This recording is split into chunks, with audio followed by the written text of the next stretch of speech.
Unlocking compliance. The relationship between ISF and the 10-2 rule. Welcome back to our channel. Today, we're going to dive into the relationship between importer security filing, ISF, and the 10+2 rule for ocean freight shipments.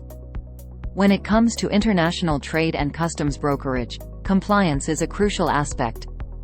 The 10+2 rule, also known as the importer security filing, was implemented by U.S. Customs and Border Protection, CBP, as part of their efforts to enhance cargo security. So, what exactly is the 10+2 rule? Well, it requires importers to provide specific information about their cargo to CBP at least 24 hours before the cargo is loaded onto a vessel bound for the United States. This information includes 10 pieces of data from the importer, and 2 pieces of data from the carrier or supplier. The purpose of the 10+2 rule is to allow CBP to assess and mitigate any potential security risks posed by incoming cargo.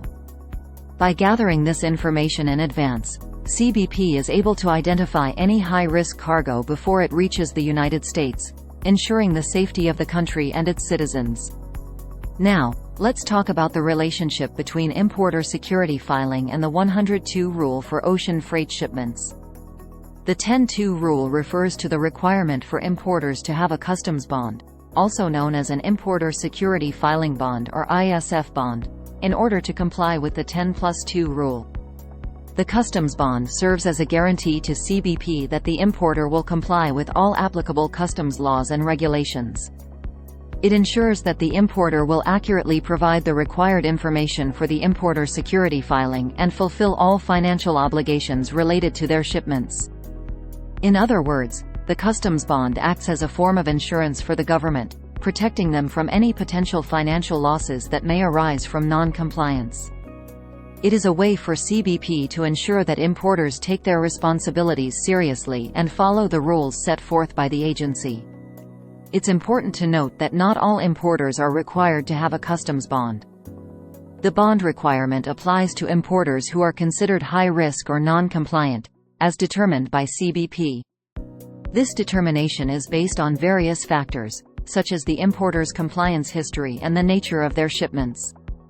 So, if an importer is required to have a customs bond, how does this relate to the importer security filing? Well, without a valid customs bond, an importer cannot comply with the 10+2 rule.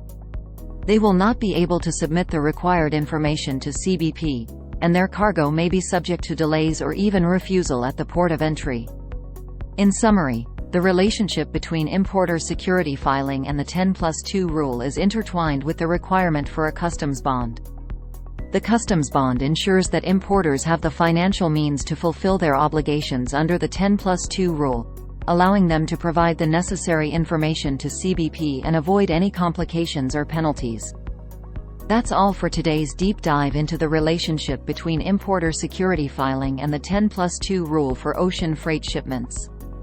We hope you found this information helpful and insightful. Stay tuned for more videos on customs brokerage, international trade, and all things related. Thank you for watching, and don't forget to subscribe to our channel to stay updated with our upcoming videos. Remember, compliance is key in the world of customs brokerage and international trade.